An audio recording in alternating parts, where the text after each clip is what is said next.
Good morning.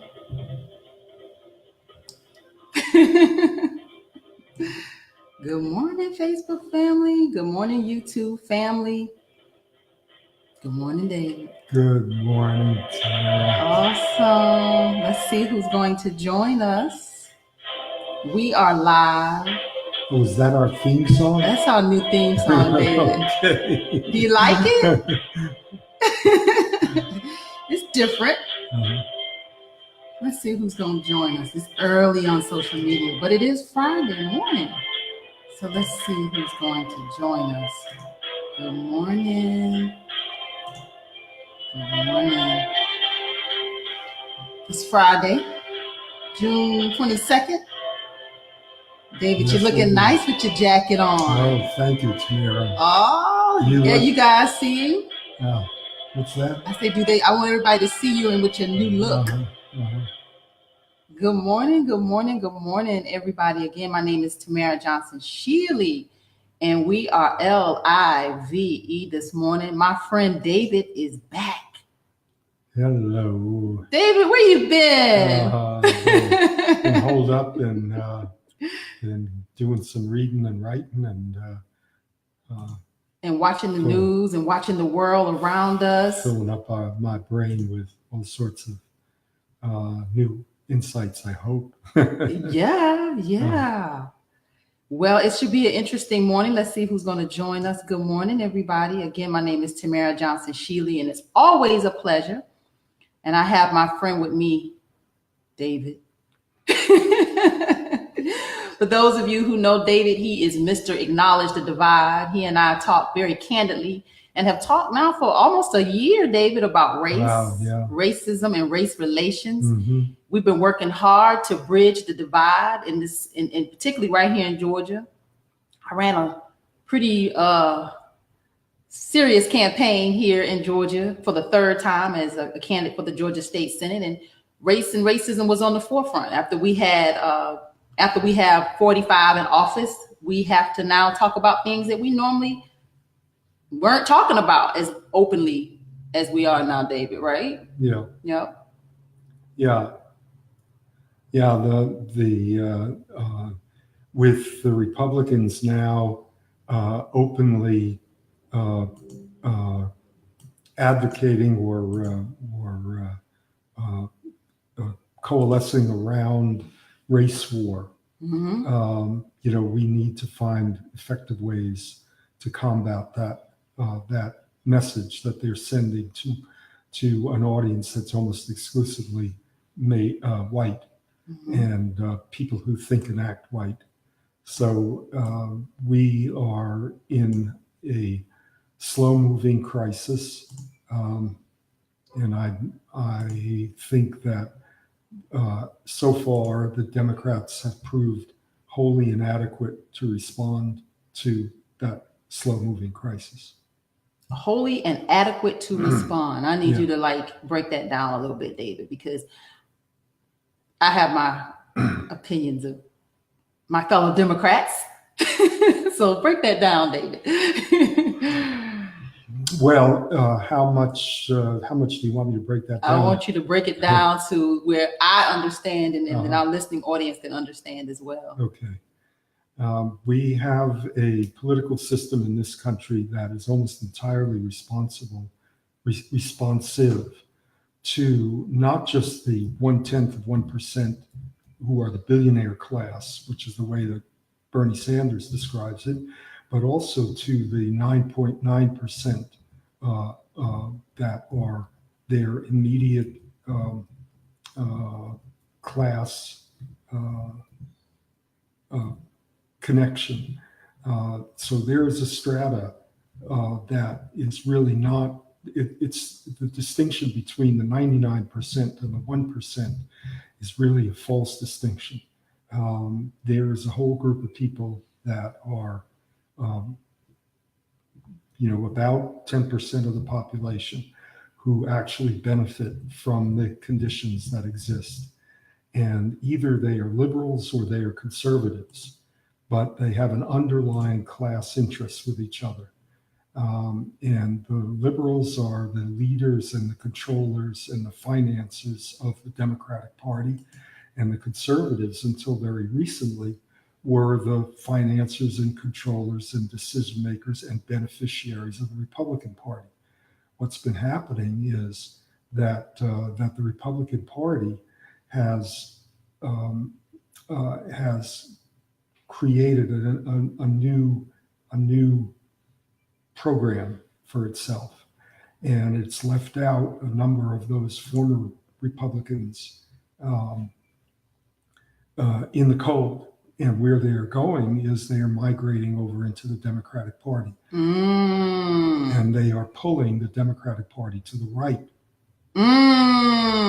Did y'all hear that? That these migrants from the Republican Party that are not immigrants, migrants. Migrants. I love it. The migrants from the Republican Party that are not very happy with the way the Republican Party is now the party of Trump. Trump, yeah, exactly. These people are saying, guess what? We're just going to jump ship. Yeah. And go to and become a Democrat. And someone just did that. Like yesterday or day before, there was someone in Congress just came over to the other side. And they're bringing, they're pulling us more and more to the right. Their conservative, so-called free market, positions and protection of the 10%. Let's put it that way: protection of the 10% over into the Democratic Party, and their so-called free market solutions to the Democrats. Just for evidence of this, you can see the way that the talking heads on MSNBC have become increasingly more these never Trump Republicans. They're very articulate, and however, at the same time, they're also their position is not the position of income redistribution and of wealth redistribution. We have a left wing in the Democratic Party who has a position of income and wealth redistribution downwards, but they have no idea how to get there because they're still working off of what has colloquially come to be termed identity politics. So they're willing to support the cultural and how should we put it, the cultural autonomy and cultural rights of people of color and LGBTQ, IQ, whatever all the names are, and women's rights to make decisions about their body, which is, all of that is really, really crucially important and critically important for people's lives. But it doesn't get you a majority. It doesn't get you a majority to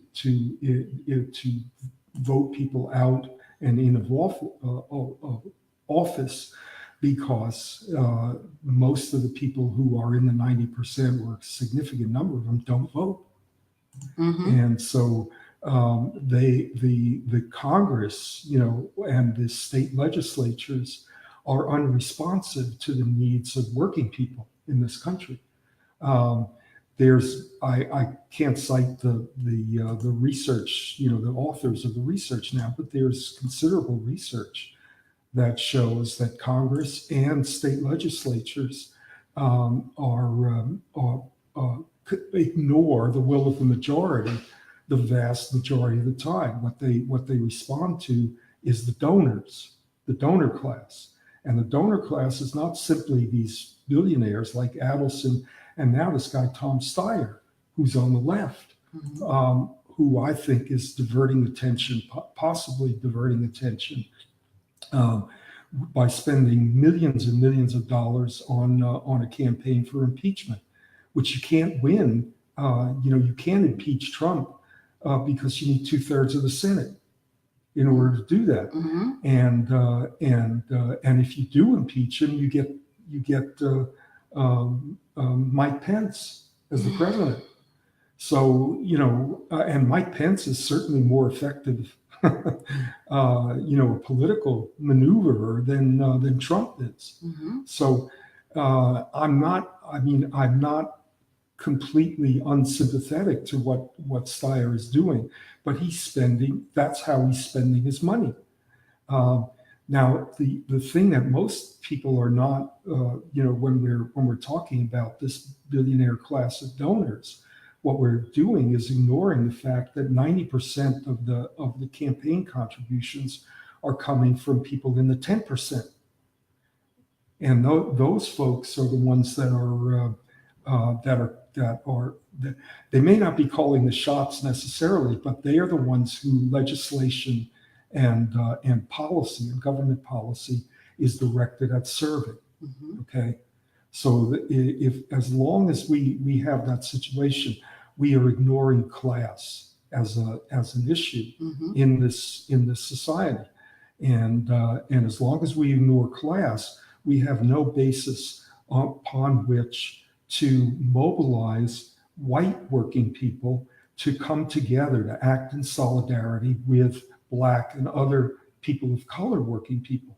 Mm-hmm. And everything militates against making those connections Mm-hmm. of first of all, acknowledging the divide which exists between white and Black working people. Number one, acknowledge the divide. Yeah. And then secondly, figuring out ways to bridge the divide. Mm-hmm. Because if you never ask the question, if your assumption is that white people are being bribed or bought off or benefit from racial inequality and segregation, then you never ask the question, well, how can we as a progressive movement overcome that inequality and segregation? So what I want people to understand, and we talk about race and racism and race relations so candidly because it's smoke and freaking mirrors. Yeah, it's smoke and mirrors. This is class. This is about the haves and the have-nots. And those of you that are thinking that these conversations are uncomfortable, so what?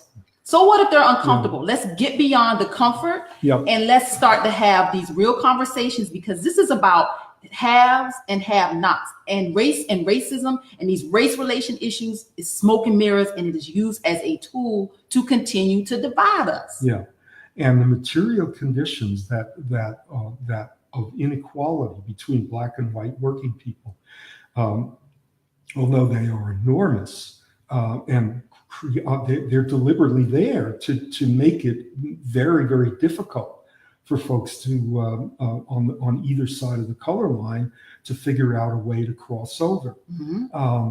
Police are there to police the color line for in big part, and that means not letting whites cross the color line on the other side, as well as not let Blacks come into white neighborhoods, et cetera, all of those other things that we have.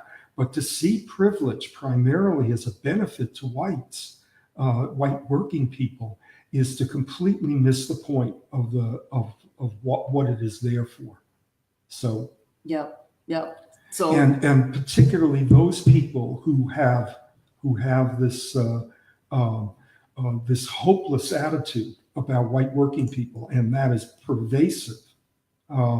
The hopeless attitude, they'll never change, they're never going to be any different, they're always going to be racist, all of that stuff are flying in the face of history, flying in the face of what the underlying economics of class are in this country, and they're also condemning us. They're condemning us to defeat, in effect. It's self-defeating in its attitudes, and that's one of the things that we want to start bringing up in our workshops, seminars, is to unlearn that self-defeating learned helplessness that is part of the lack of questioning that goes on about how do we get white workers into solidarity. But first they have to stop thinking and acting white. Yeah, and that becomes part of the challenge of it all. Yeah. Well, and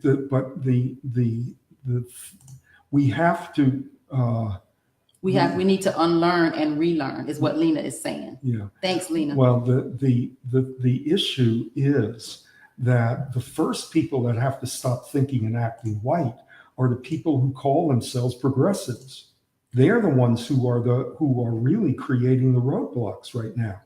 Did y'all hear that? I didn't say it, y'all. I'm David is back. He is back. So y'all get ready. It's going to be hot and heavy. So I hope you're ready for these candid conversations because it's the truth.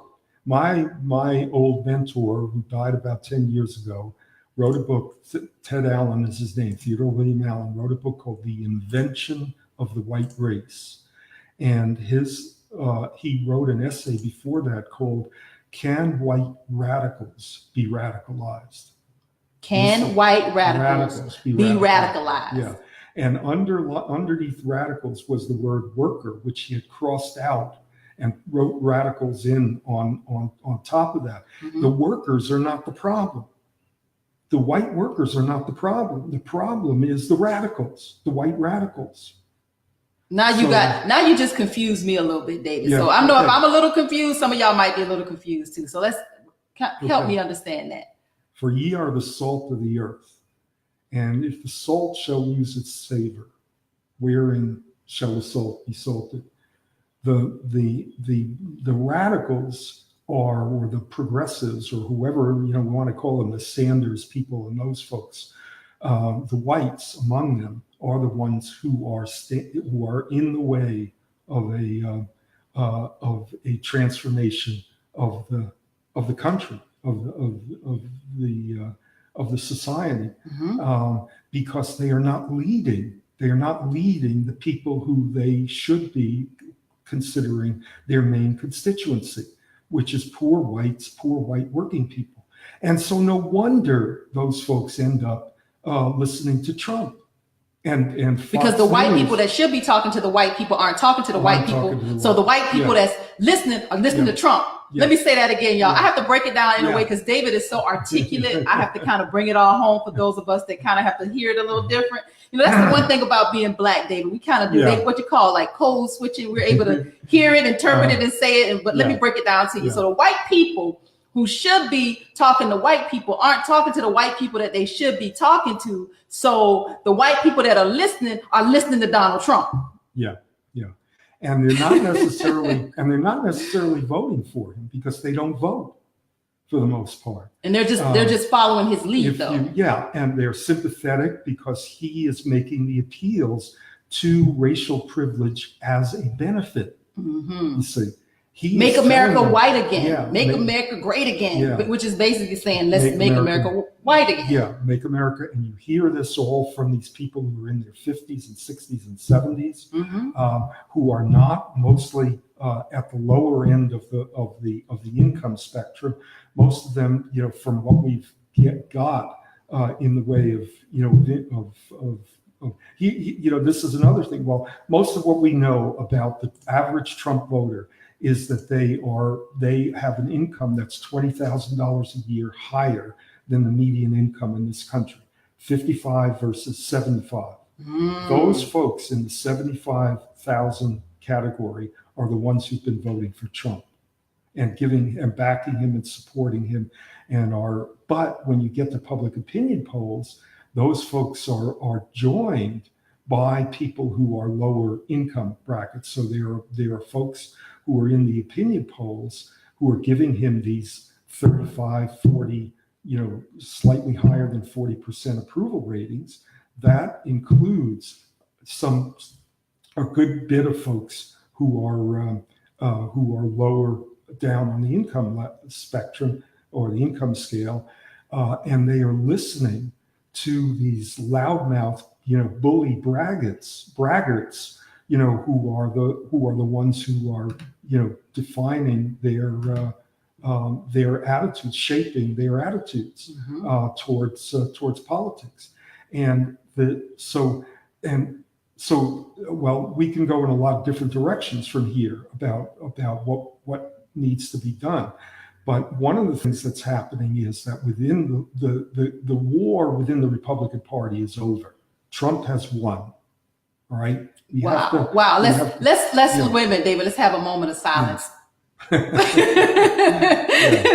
The Republicans have lost their party to the party of Trump. Yes, exactly. Let's have a moment of silence because they're gone. And while you do that, I'll take a sip of water. Y'all, David and I have the best time, but this is the truth. This is the truth, that they have lost their party, and it is now the party of Trump. Yes, exactly. And they're looking for a place to land. Those of them that are starting to jump ship and are starting to all of a sudden realize I want to be a Democrat, but they're coming over as what you call them migrants. Yeah. And these migrants now are infiltrating the Democratic Party. They're infesting the Democratic Party. Infesting the Democratic Party. To use Trump's language about immigrants, from the southern border. Yes, they're infesting the Democratic Party. They're infesting it with their ideology. They're infesting it with their strategy, their political strategy, and they are supporting or giving added weight to moderates like Hillary Clinton and, closer to home, John Ossoff, who have been putting forward a program that protects the interests of the 10%, not of the billionaires, but of the 10%, and does not want to see any downward redistribution of wealth from that class of people, which is just below the ruling class. Those two things operate in tandem with each other. They're two systems of social control that are synergistic with one another. The 10% protects its interests, and the white section of the working class, which has aspirations to be part of the 10%, go along with that by protecting their interests, not the white working class's interests. So what we have to be mindful of, Democrats, I had a lady that hit me on social media a couple of days ago, and for some reason she wants to say what she wants to say, and then she'll turn off commenting, and then I can't say anything back. So if that makes her feel empowered, that she's able to stop me from commenting when she comments. She asked me a question, and then I comment, and she'll comment back, and then she'll turn off comments as if she's going to get the last word. Privilege. Okay, you can have it, lady. So nevertheless, she asked me a question about me encouraging people to vote for Democrats. I'm supposed to just tell everybody to vote for Democrats. My answer was, I tell people to vote their conscience. I've always said that from day one, that everybody should vote their conscience. And what you're saying, David, is the Democratic Party, we have to be mindful. Democrats ain't all Democrats. Let's be very truthful about who we are as Democrats. We're in a party of infestation, is what you just called it. And we're in a party of people that we don't even recognize who they are. Okay. So would I tell people to vote for all Democrats? No, I'm telling them to vote their conscience. Yeah. And here again, as I say, the war in the Republican Party is over. Trump has won. The war in the Democratic Party, and don't make any mistake about it, there is a war going on in the Democratic Party. Oh, I know. Is really just begun, and we don't even know who is going to end up on which side. To tell you the truth. Because of the failure of people on the left wing of the Democratic Party to acknowledge the fact that what's going on is a class war. A lot of Democrats are old style Dixiecrats. That's what John says. Yeah. Well, I would disagree with that. I think that the Dixiecrats became were reincarnated as the Republican Party in the South. That happened over a period of about 15 years, from the Nixon election in '68 down to particularly to Reagan. By the time Reagan was was elected, most of the Dixiecrats had migrated over to the Republican Party, and the Republican Party is 95 to 98% white in the South. I think he means the ideology of who they are versus who they actually are. Well, the white supremacy of the Dixiecrats is now was until Trump, white supremacy light within the Republican Party, particularly in the South. Mm-hmm. All right, you don't have moderate Republicans in the South. You don't have any moderate Republicans anymore. So anyway, that's the point is that they are mobilizing on the basis of okay, we're reading things off. You keep talking. Yeah. I'm talking to them. We're mobilizing. The Republicans are mobilizing the poor white vote and demobilizing the poor vote. So in the end, what's happening is that a minority or determines who gets elected, and or a majority of a minority determines who gets elected, and the interests of people who are working people are completely. It's possible to completely ignore their interests. Mm-hmm. So you can have a Republican governor get reelected on the basis of curtailing Medicaid expansion, which for working people in the state of Georgia is probably one of the most important issues that they face, the crisis in healthcare, and incidentally, it spills over into the opioid crisis, Mm-hmm. because with Medicaid expansion, you could do more treatment of people who have opioid. The illegal or outlawing of marijuana, medical marijuana, can treat most chronic pain issues much more effectively than opioids, Yeah. without 1/100th of the addictive properties of. But see, they hadn't figured out with marijuana yet how to. They're still. I believe the whole thing is all about money. When they figure out how to make their money and still continue to victimize and criminalize communities of color, I don't think they're giving up that money. Yeah. So until they can either replace that money or figure out how to make more than that money, they're not moved to do anything progressive with marijuana legislation. Yeah. So I believe that's where we are. Let me ask you to call in, everybody. We have a call-in number. We've been getting better with our technology, so our call-in number is 929-477-3442. Again, 929. There it is, right there. There it is, 477. Or is it here? Yeah, there it is. I probably got to point it down like this. 929-477-3442. David and I would love to talk to you. We can hear you live on Blog Talk. We have a couple callers that are there. We're going to bring you in just a little while. But David, I don't think that they're moved to do anything with marijuana. I think that marijuana legislation is still just, until they can make the money or replace the money, they're not moved. What you think? Yeah, well, I think that there's also an issue of who's going to make the money, because marijuana entrepreneurs have become a new millionaire class in the states that have legalized it, and in spite of the limitations on their ability to move their money through the banking system and all of these other restrictions on their.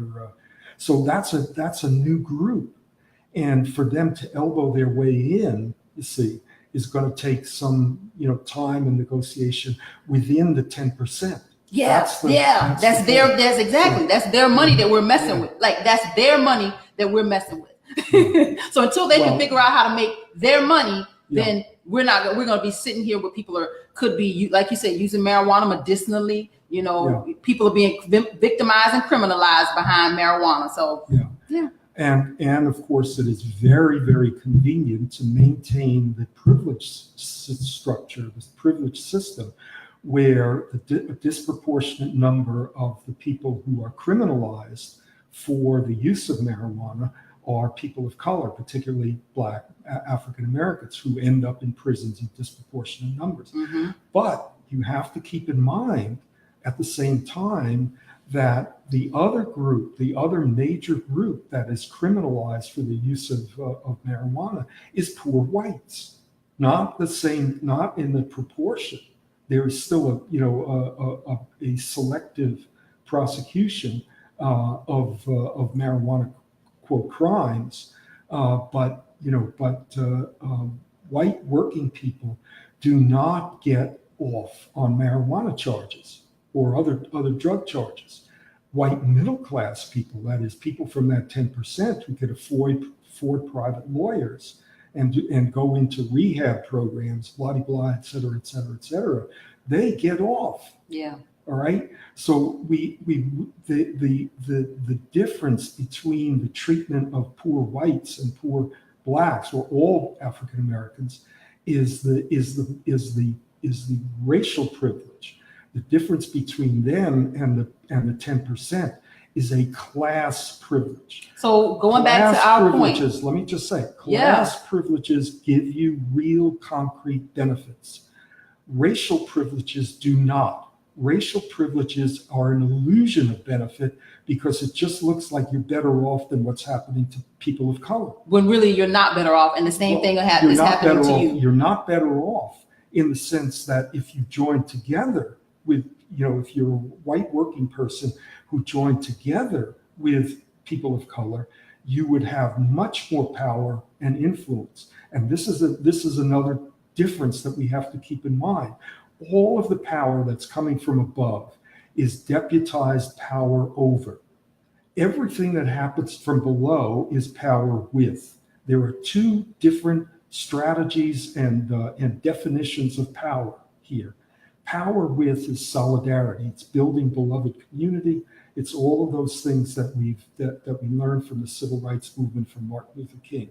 Power with is solidarity, and power over is the ability of some people within the working class to act as deputies, toadies, stoolies, rats, finks, within the working class, to do the bidding of the people who are exploiting us. Mm-hmm. So, if the progressives are not paying attention to that, the white progressives, I mean, black people are class conscious. The reason that black people don't act as if they are, or speak as representatives of the working class is because there are no whites on the other side that are listening.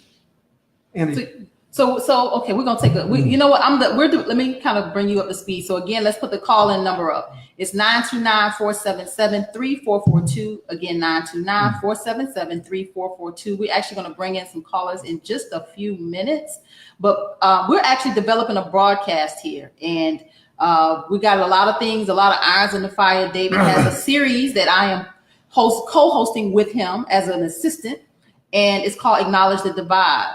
White and woke, and how do I wake up other white people? Very interesting. Our next series is going to be in September and October. I'll give you the dates in just a few minutes, but I'm going to bring in a few callers. But before we do that, David, this is all brand new stuff that we're doing. David's looking like, what in the world is she doing? But we are going to they're piling up, David. They're piling up. So we're going to listen to take a quick commercial break. You'll see us. We'll post some of the this great period of history. It means that we've got to stay together. We've got to stay together and maintain unity. Whenever Pharaoh wanted to prolong the period of slavery in Egypt, he had a favorite formula for doing. What was that? He kept the slaves fighting among themselves.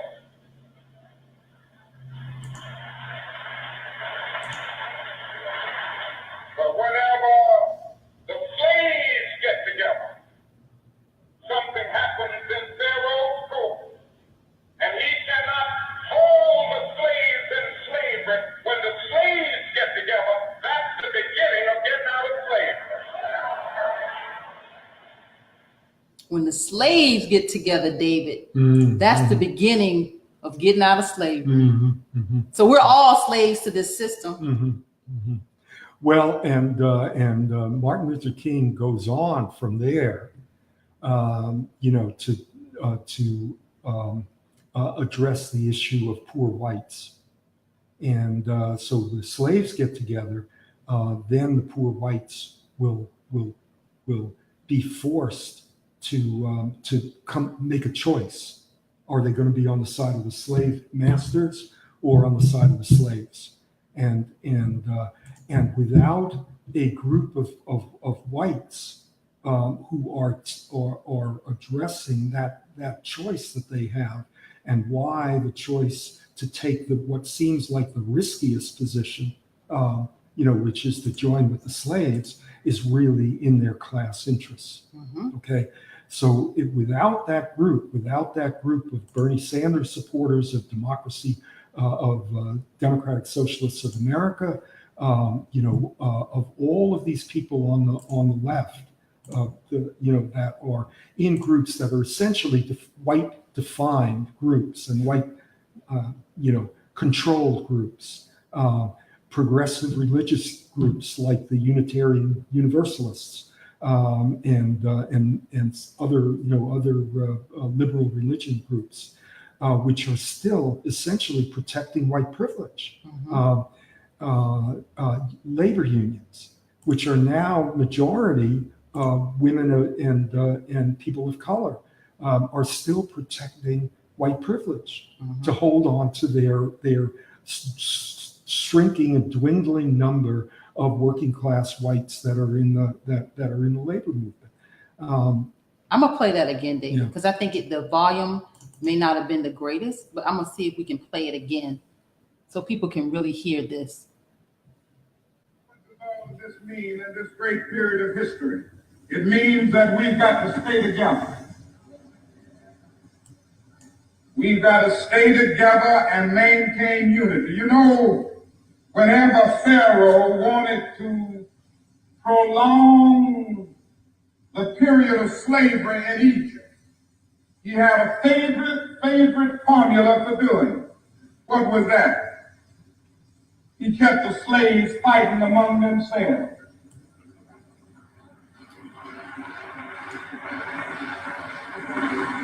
But whenever the slaves get together, something happens in Pharaoh's court, and he cannot hold the slaves in slavery. When the slaves get together, that's the beginning of getting out of slavery.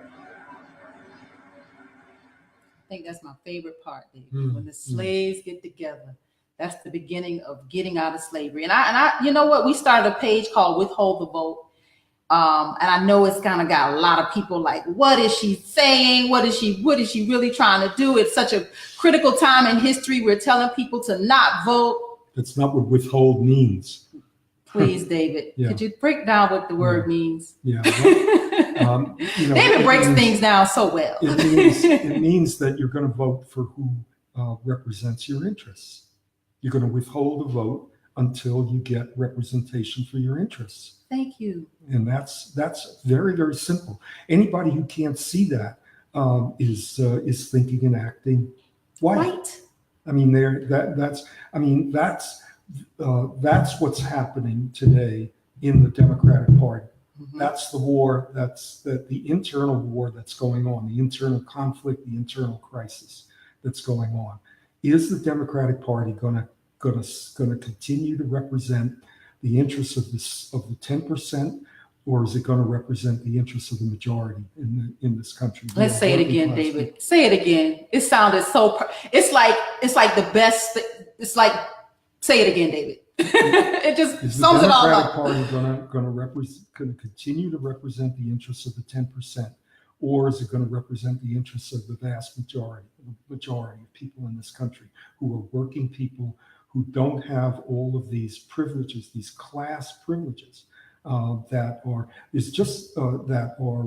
available, real concrete benefits that are available to these people up at the top. They are in a monopoly position, those people at the top, and the top 10%. And they are, let's just take one example, the mortgage interest deduction. All right. Mortgage interest deduction is available to anybody who's a homeowner. But 2/3 of the people who are homeowners do not itemize their taxes. So they can't take advantage of the mortgage interest deduction. Right? Guess which 1/3 of the people who itemize their taxes and can take advantage of the mortgage interest deduction? The lowest third or the upper third? obviously the upper third. Mhm. So that's a clear example, and that's billions and billions of dollars a year that the federal government foregoes in tax revenues, that are not available to do things like expand Social Security, increase Social Security, expand Medicare, expand Medicaid. Food stamp programs, and then you have the Republicans on the other side saying we haven't got the money. No money. No money. No money. So we got to cut back on SNAP. We have to do all of these other things. These entitlement programs. Because there's just no money available. Now, even the debt itself is a way of redistributing income upward.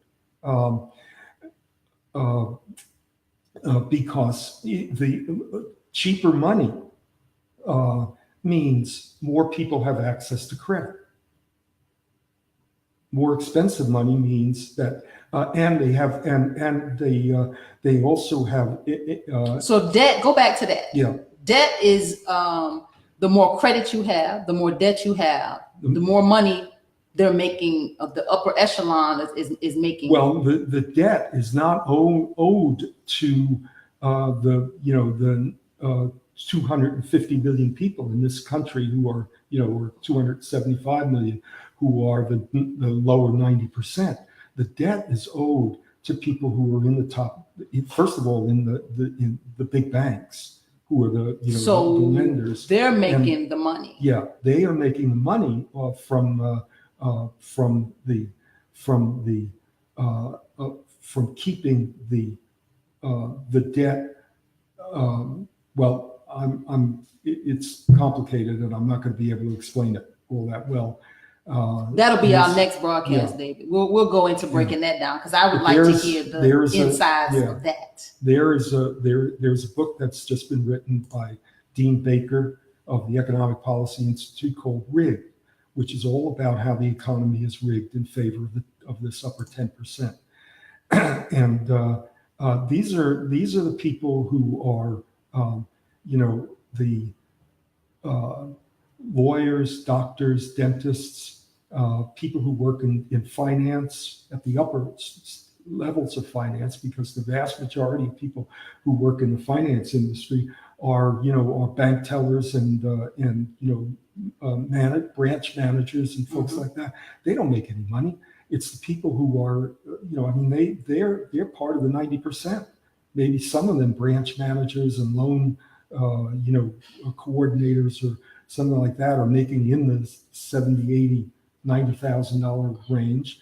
But for the most part, they are not the big money, which is coming in, the hundreds of thousands of dollars, is those people who work in those offices, creating instruments, mortgage instruments, and all of these other things that are part of it. And the whole finance industry is made up of people who are just essentially printing money for themselves. They're counterfeiters, is the way that Dean Baker describes it. We're going to take a call. Let's see. Callers, we have a few of you that are there. I'm just going to jump in and see if you have a question for us. David and I are here this morning. I want to thank you for joining us and chiming in. He says that hedge fund managers make the money. Yeah. Yep. And they get tax breaks for it. Their rate of taxation for their is lower than the ordinary, than the taxes of what's his name, Warren Buffett said his secretary pays a higher rate of tax than he does. Wow. Wow. Let's see who's with us, David. Caller, let's see. You are 44355. Let's see. Good morning, caller. How are you? Caller. Okay. That caller has disappeared. Let's see if we have somebody else that wants to chime in. Caller 678-929. Caller, are you with us? Yes, I am. Hi, good morning. How are you? Oh, I'm pretty good. I just was listening to your show here,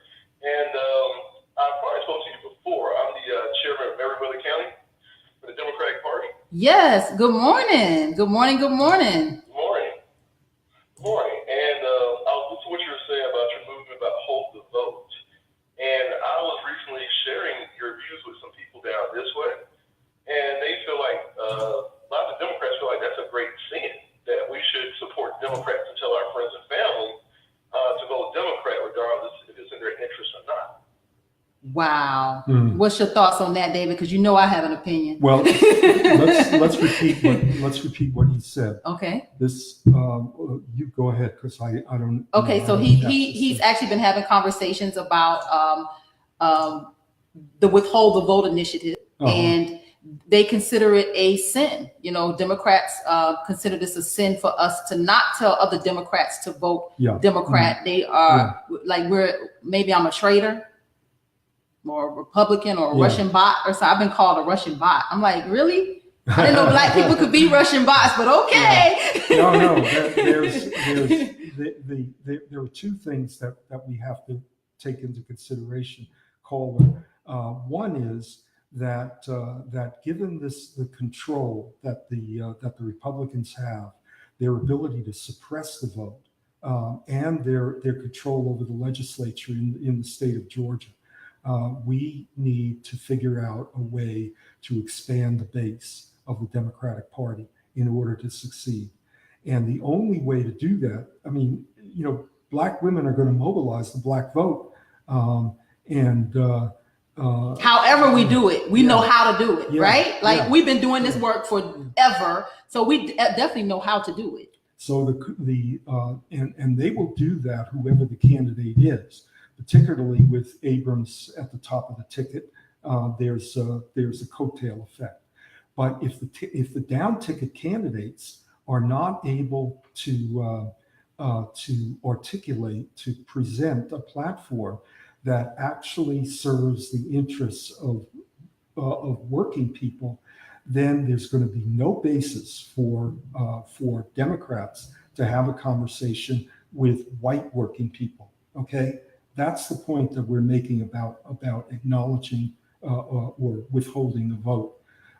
Because you cannot convince white working people to vote with black folks unless you're addressing the issue of these privileges that you're getting, these racial privileges that you're getting. First of all, are real, and second of all, do not benefit you. Yeah. All right.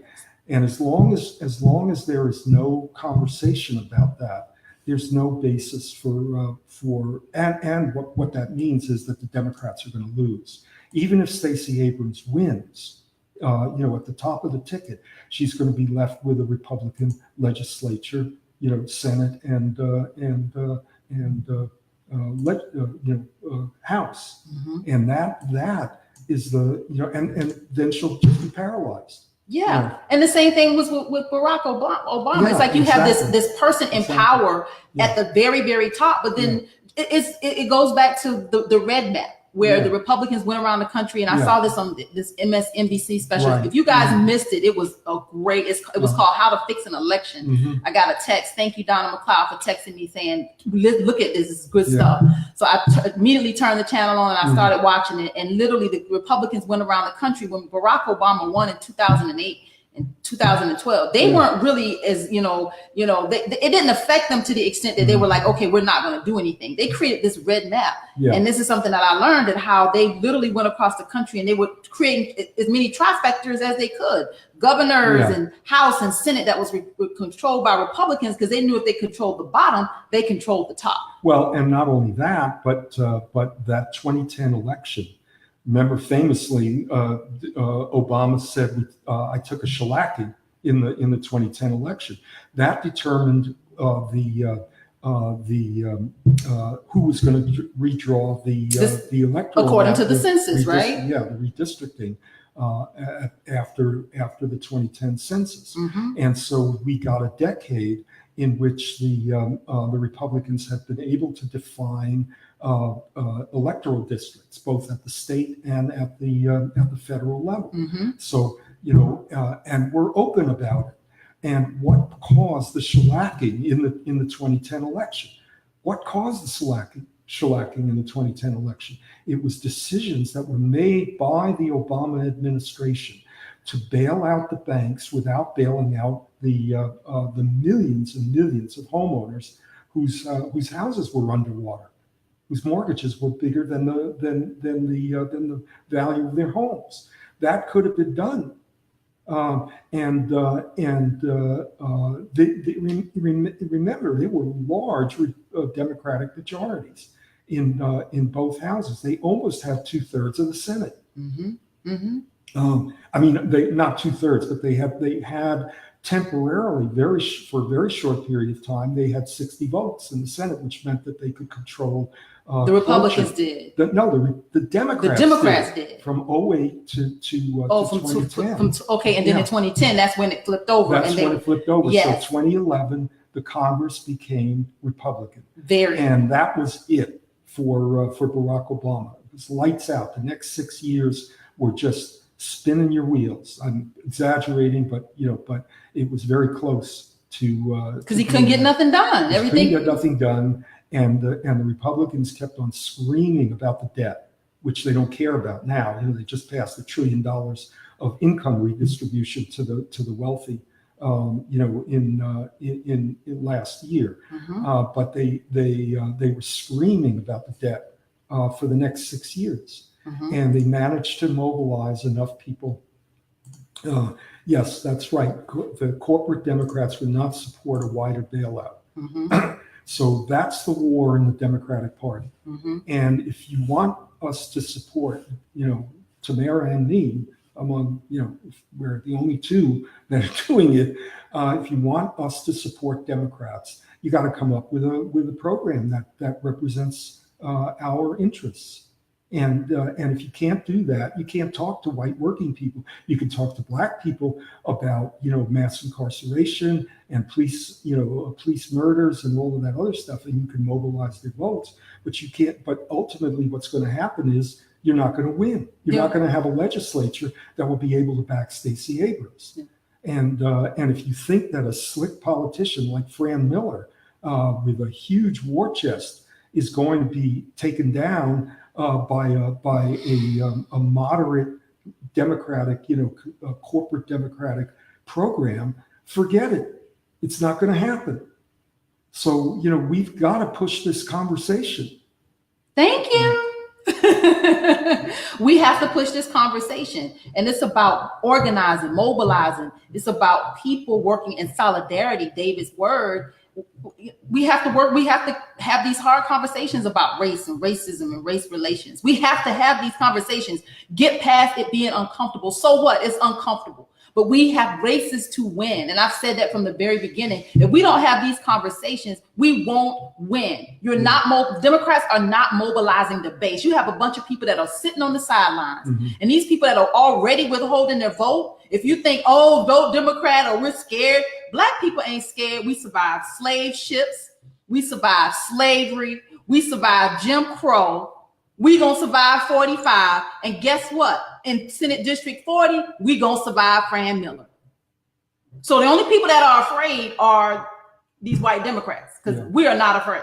I've mentioned this before, but there is a position that white progressives have taken. Well, we're talking a lot. Maybe we should tapping your feet. Yeah. Let's see who else is going to want to join in. I'm going to bring you in, caller 404-747. You want to chime in? Is anything you want to say? Welcome to the broadcast. Yes. Hi. Hello, David. Hi, John. John is one of our regulars. How are you? I am well. What I wanted to point out is this dialogue is not new. Growing up, my mother talked to me about a dispute she witnessed between my great aunt Blanche and Mary McLeod Bethune over this similar issue. Back then, the Republicans were the party that most Black people belonged to. Back in the days when the South, the Dixiecrats,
want to win with their base, they can't take it for granted.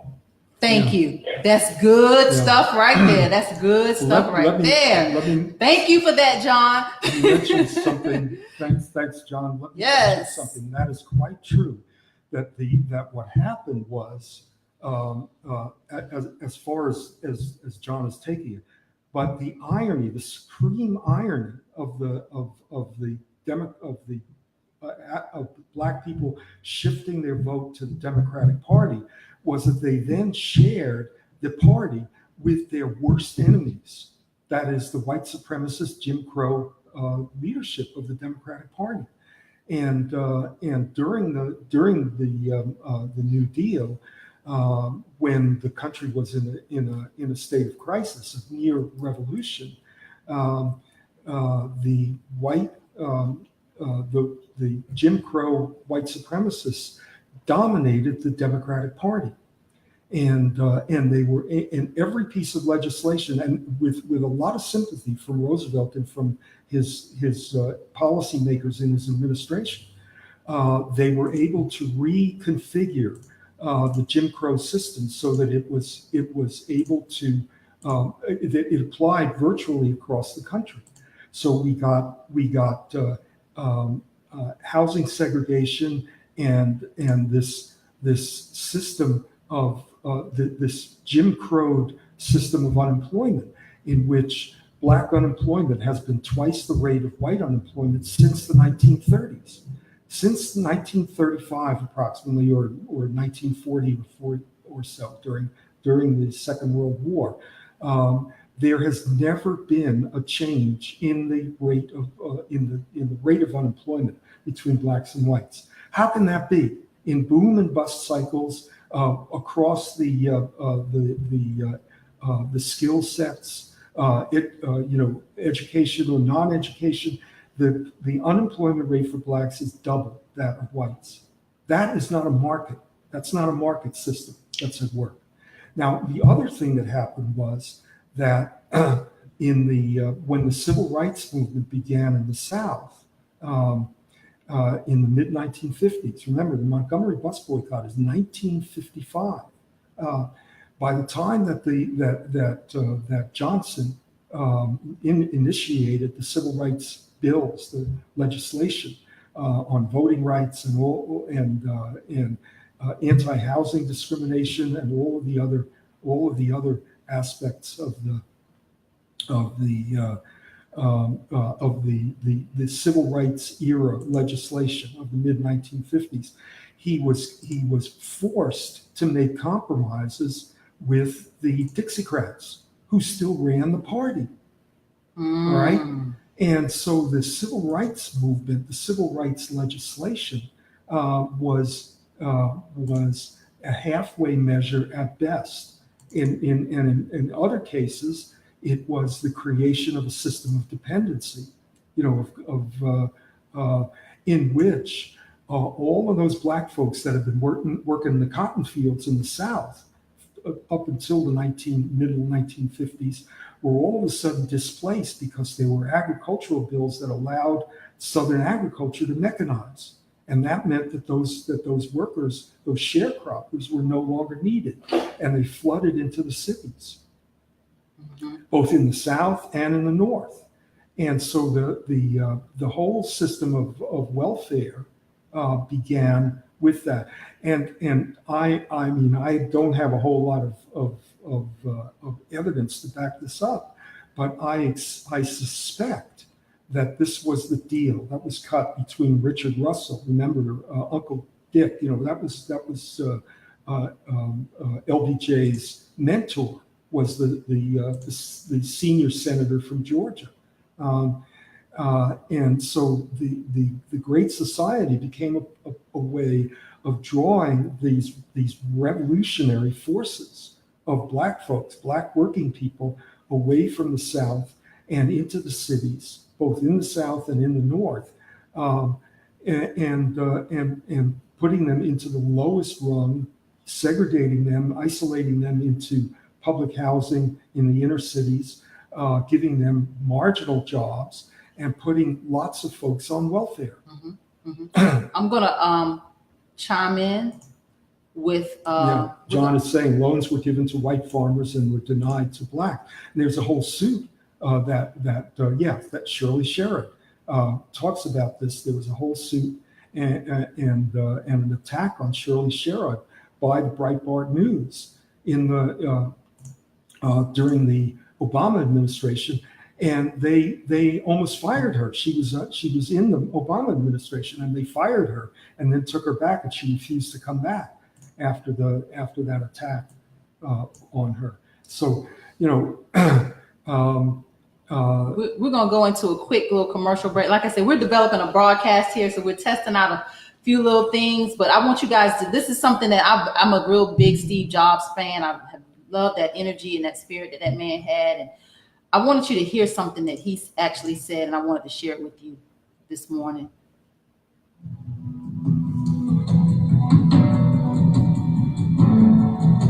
Here's to the crazy ones, the misfits, the rebels, the troublemakers, the round pegs in the square holes, the ones who see things differently. They're not fond of rules, and they have no respect for the status quo. You can quote them, disagree with them, fortify or vilify them. About the only thing you can't do is ignore them, because they change things.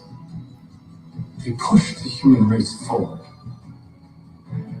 And while some may see them as the crazy ones, we see genius. Because the people who are crazy enough to think they can change the world are the ones who do.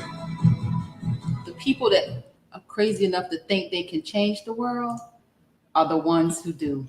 So it's those of us that are the crazy ones right now, that these Democrats are looking at us, and we're having these crazy conversations about racism and race relations, and we should all just be working in solidarity. And, let's not talk about racism. Let's just win these races. And it doesn't work. Yeah, there's another issue within this framework that I think is useful to keep in mind. There is a concept of building, of creating allies, that white people want to be allies of black people or people of color. And there is a group out in New Mexico called the Indigenous American Movement. And they have said that we don't want allies. We want accomplices. Yeah. We don't want allies. We want accomplices. If you're going to be in this, you're going to be all the way in this with us, all the way in. So that's a very important difference to make between what it means to be in solidarity, as opposed to being an ally. There's a lot of folks out there, European Americans, who want to be allies. What that means is that they don't want to cross the color line. They don't want to erase it. They don't want to be one of the crazy people. So another thing to keep in mind is that although black people have righteous and rightly assessed fears of the existing structures of power, police, and other courts and other aspects of the state system. White people are afraid of other white people. They're afraid of what they're going to think of them, and so they can never be the crazy ones. They can never be the people who are the misfits because they're too afraid. There was an article, David, that I just sent to you. Did you get a chance to read it? It was called Michael Harrio's "White People Are Cowards." White people are cowards. Yeah, and it's not just that. It's that almost every aspect of thinking and acting white. You see, he really Harrio did not really address the issue of why whites are cowards. He just described this this phenomenon. But thinking and acting white is not a benefit. It is a privilege, but it is not a benefit. Thinking and acting white is not a benefit. It doesn't benefit the people. It is a privilege. Yeah, it is a privilege to be able to do that. It's a privilege to be able to be a coward. You know, Black people can't be cowards. No. So we have to be brave. Yeah. Even if we might think we're afraid, we shake it off and still do it anyway. Yeah. Because there's we have no choice. Yeah. It's life or death. So the privilege, the first level of privilege is exercising this choice to deny who you are as a person, as a working person. And this is learned behavior, right, David? Yes, exactly. And it's deep. I mean, it's centuries old, and it's reinforced by the inequalities between Black and white. But it is unlearnable, and there are lots and lots of white working people who do unlearn it, or who do not act that way. Let's take so if you have this choice and you choose to side with your humanity, you're going to find that you no longer have the privilege of avoiding, the things that happen to other working people. Okay, let's take this caller. Caller 404. You with us? 234. Yeah. Tamara, this is Steve Strasberg. Hey, Steve, how are you? Can you hear me? Yes, sir. We can hear you. How are you today? Good. How are you? Hi, Dave. Hi. Hi. Hey, so I've got, I guess, two questions, and then I'm curious if you have any follow-up for me. But one is, Dave, when we had lunch, the three of us had lunch a couple months ago, and you'd mentioned at that time that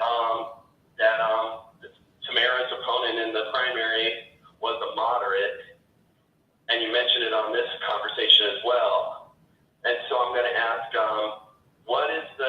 how have you come to that conclusion?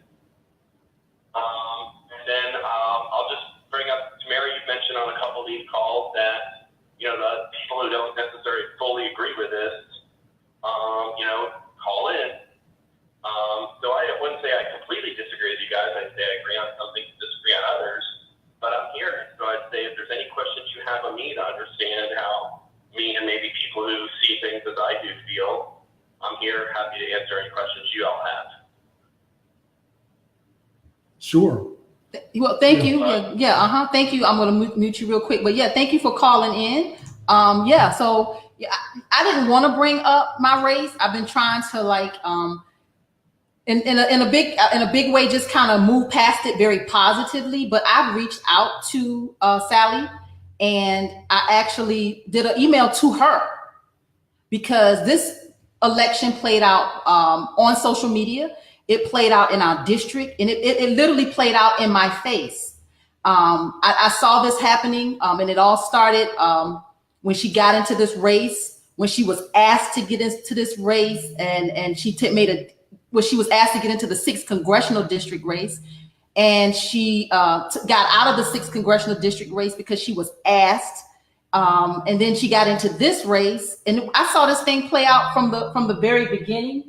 And I've at this point I've tried to take the high road as best I could, but I reached out to her because I wanted her to come on and have a conversation about racism, and race relations, because these were issues that I heard from many in the district. This was not stuff that I just brought to the table. These were conversations that I had. It's a lot of deep-seated animosity, particularly with North DeKalb and South DeKalb. And no, Senate District 40 did not include South DeKalb, but we are one DeKalb.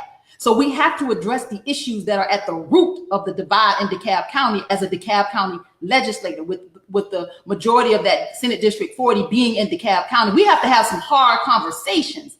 And I reached out to Sally, and I hope this video gets back to her and all of her constituents. I reached out to her first because I wanted she and I to have a conversation out loud right here on social media. Let's have this conversation about the needs of this district, because this district has some very unique, some underlying issues that are just literally getting glossed over. Like these people are not being heard, they're not being seen, they're not participating in this process. I did on my very first broadcast, I gave you the numbers of how many legislators we actually have that are of color in this district. And of 46 members in the city council, we have only one person of color. So there's a lot of issues that are being not discussed in Senate District 40. So I reached out to her, and she reached back to me, and those emails and I reached back to her. So those emails they're online, and she's not a progressive. She only took on progressive issues when I started talking about progressive issues. And now that I'm not in the race, she has these talking points. But I'm asking people of color, not just in this district, but in all the districts, just because somebody has talking points does not mean they're all in it and they're going to support your issues and your concerns. I want you to be mindful that, in politics, people will jump on whatever bandwagon they need to jump on in order to win. When she was asked about the Fight for 15, her answer was that her nephew needed money, and now she supported the Fight for 15. Not that we have working families that are trying to survive on minimum wage jobs. Not that we have these young people that can barely make it because of these minimum wage jobs. It wasn't that. It wasn't for everybody else. It was because her nephew now needed money. She never took a stand on marijuana legislation the whole time we were running during the primary, but now she's taking a stand on marijuana legislation. Kudos. I'm glad you are talking, but you're going to have to do more than just talk in Senate District 40. Now, I'm trying to be nice, and I'm going to continue to smile and do it with a lot of grace, but you are not going to take the Black vote or the people of color in Senate District 40 for granted. And everybody's supposed to jump on a bandwagon just because you're a Democrat. No, not all Democrats are good. And like I said, Black people, we've survived the slave ship. We survived slavery. We survived Jim Crow. We're going to survive 45. And guess what, Black people? We are going to survive Fran Miller for 2 more terms. Because if the Democrat in Senate District 40, Sarah Harrell, does not get on the bandwagon with a very progressive agenda and mean it, not just say it, mean it, y'all are going to lose. We're going to lose in Senate District 40. So she's not progressive. And I'm not going to lie and sugarcoat it just because she's a Democrat. She stole the race. It was a race. The only thing she could win against me was the color of my skin. Not the content of my character, not my platform, not anything about my life. The only thing she could beat me on was the fact that my skin was a lot darker than hers. I said it. Run and tell that. I'm sorry, David. I had to get that out. Well, the looking at it from a class perspective also, I have no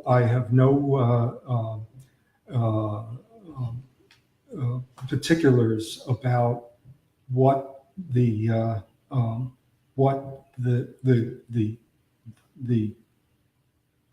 group around Sally is what their program is, what their platform is, and but I know who those folks are, and most of them are people who most overwhelmingly are white liberals. And when they saw a white candidate who could support their issues, just to some extent, they decided that she was the one who could win. So the basis for a lot of the decisions I've talked to these folks, basis for a lot of these decisions about why they chose to vote for Sally in the Harrell in the primary, as opposed to Tamara, is that Tamara can't win. And I wrote an essay about this, about 3 months ago, I think in February, and I said that this is a misreading of of the politics of the district and of Georgia and of the country. Because if Sally has now created a situation in which she has got to figure out a way. She's lost credibility among people of color. Thank you. Right? And she's got to win it back. She's got to earn it back. Yeah, she's got to earn it back. She's got to earn it back. So, that is the really critical issue now, today, for the Democrats in the 40th Senate District. How is the candidate who won the Democratic Party going to repair the damage that this primary campaign did? It may not be visible. It may not be, right up front. It may be that only Tamara is the one who's speaking these words out loud. But if you want to get the Black vote, if you want Black women involved the way that they were involved in Alabama, and the way that Cynthia Nixon, for instance, is mobilizing them in the New York State primary, you're going to have to do something different. You're going to have to do a lot of things different, David. You can't just come and knock on our door and say, "Oh, Black person, will you come vote for me?" Yeah. No, we won't. And one people of color aren't going to just give you their vote anymore. One of the critical things to do at this point is to find an effective way to draw white working people into this so-called coalition. And that means having a working class platform program of very, very similar to Bernie Sanders' program, but with making a case to white working people of why it is in their interests. If you ignore that, then you are ignoring the primary responsibility of white progressives. Black people can organize themselves and have done so. So, the only role that unique role that white progressives have is to address white working people. And if you do that, Black working people will say, "Okay, I'm convinced you're really with me." Yeah, you can't just knock on our door, sorry, and ask us for your vote. "Oh, get out and vote because we're Democrats and Democrats need to win." That messaging does not work. You got to meet people of color where they are. That means you got to have some hard conversations. You got to understand what it feels like to be a person of color in America. Yeah. And you got to hear that with a whole nother level of compassion. That means you got to stop thinking and acting white, as David is trying to teach you how to do. Yeah, and that's the Tamara and I are giving two different messages here. They complement one another, but they are two different messages.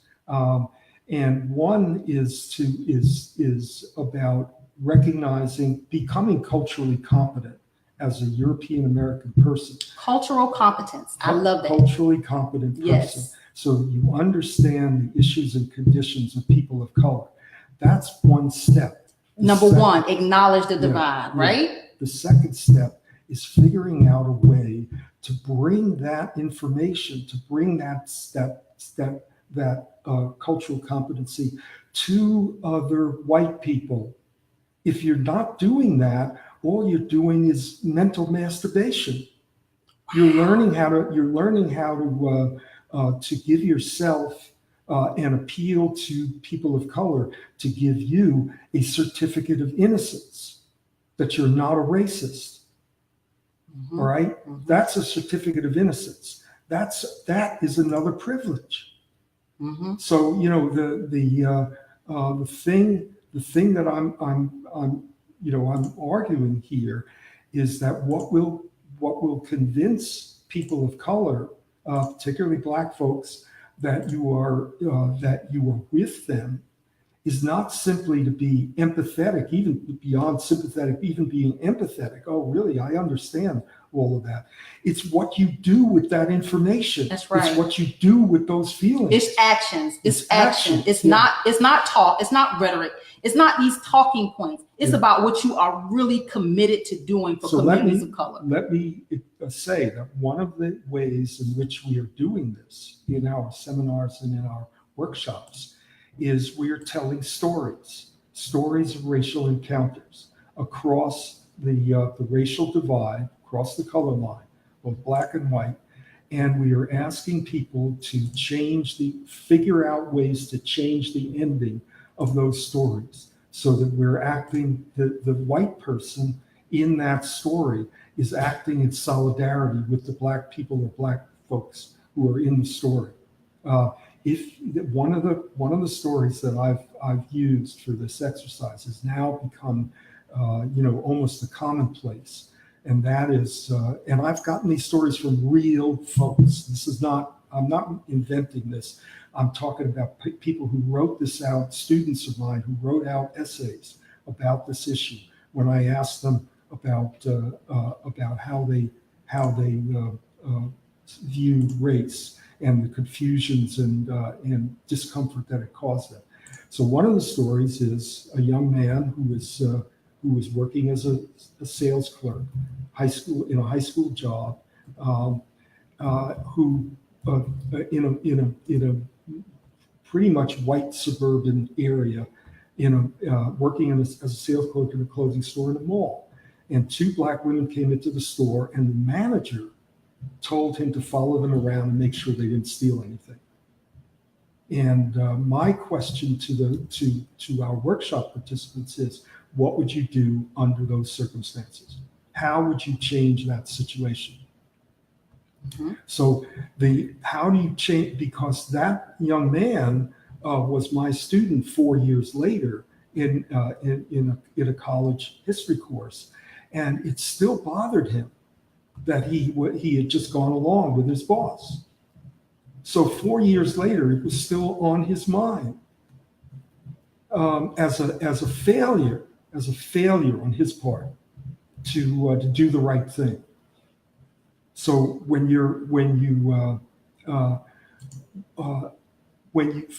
you start to think about what you could do under those circumstances, and not be the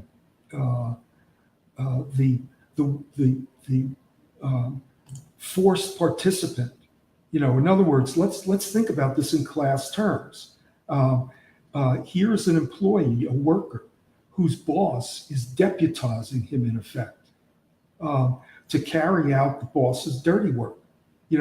If you're a working person and you take a working class perspective, steal anything you want. It's all ours anyway. But what would you do under those circumstances? And there were a lot of people who when I presented this, have come up with creative suggestions. I'll tell you mine in a minute. But the first level of it is to think, okay, there is an alternative here.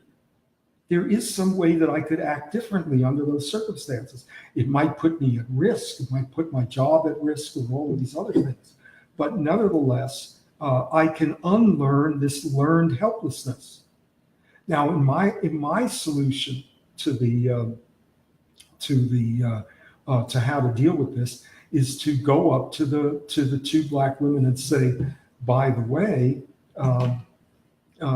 my boss just told me to follow you around and make sure you didn't steal anything. And so the first thing that does is it repudiates, it throws off the privilege of this secret communication between two white people, right? And the second part of it is to say, if you want to file a complaint, here's my name and phone number. I will back up your complaint. I'll testify in your favor. This is racial discrimination. Mm-hmm. Now, that is the issue. That is the issue. That's the way that I would build beloved community. That I would act in solidarity with those two women who came to the store. Probably didn't know anything about it, and in fact, might have been you might have really messed up their day by giving them the information. But nevertheless, that is a working class response to a situation. I don't know whether what those the economic circumstances of those women were or anything like that, but that if you treated them as as an accomplice rather than as an ally, that would be the way that you would do it. Because that's what I'm saying. I'm saying I'll be your accomplice if you want to mess this guy up, if you want to mess up this clothing chain. We've just had this with Starbucks. You know, and this is where we learn how to work in solidarity. That's how we do it. We do it by re-evaluating our thinking, by challenging all the ways in which that is our, meaning European Americans, thinking and acting white, and then acting, and then changing the narrative, changing the ending. And this is learned behavior. This is unlearned and learned behavior. Yes. And you build up a toolkit from that. A set of resources, and you are more ready and more prepared when it happens in real time. That thing that doesn't happen on the internet. Real time. When you're faced with a coworker who starts to tell a racist joke, or other circumstances like that, we need to be able to be ready for those things. And once we are, then the class power relations will come out, because we will be acting in a relationship of power with, rather than power over. Yeah. Let me give you the dates for our next series. It's called White and Woke, and how do I wake up other white people? It is Acknowledge the Divide is the name of our efforts, and this series is called White and Woke. How do I wake up other white people? If you are white and you are woke, and many around you don't seem to get it. 90 seconds. Race, racism, and race relations are at the root of this country's divide, and you're the only one talking about it. Or maybe you're not talking about it, but you would like to talk about it. These are hard conversations to have with family and friends. However, there are proven methods that can be used to help others acknowledge the divide and help you navigate these conversations. Join David and I for this fall series. Our second series is this coming fall, designed to help you wake up other white people. Our dates are September the 13th, September 13th, September 27th, October 11th, and October 25th. That's the second and fourth Thursday from 6:30 p.m. to 9:30 p.m. This is online, and we're really trying to get people to be a part of this. We have 30 seats available. And people of color are absolutely welcome. Yes. To join it. This is not a white conversation. We actually need you there. Yes. Although the way that we're addressing it is primarily to European Americans who want to unthink and stop acting in their narrow box. People of color are absolutely welcome and essential for this conversation to really be all it can be. Okay, we want to thank you. This is going to be every Friday, everybody. Every Friday, we're going to be doing this 11 a.m. David, it's been a pleasure to have you back. I don't know where you've been, but we don't want him to go away ever again. David's been sitting on the sidelines. So join us again next week, Friday. We're going to have the hard conversations. This topic was supposed to talk about the immigrants and immigration. Sometimes we get a little long with it. I promise we'll talk about it next week, because this is a problem here in this country. And immigration has a very ugly history, David, and we need to break that all the way down. So join us next week, 11 o'clock. That is next week, Friday, right here, Facebook Live, YouTube Live, Blog Talk Radio. So join us. The register for this class, again, this fall series is this fall. September and October, the second and fourth Thursday, 6:30 p.m. to 9:30 p.m. is online. White and Woke, how do I wake up other white people? Go to the website. It's tamarashealy.com/acknowledge the divide. I want to thank you guys for joining this conversation. We're going to do this again next week. Same time, same channel. Thank you.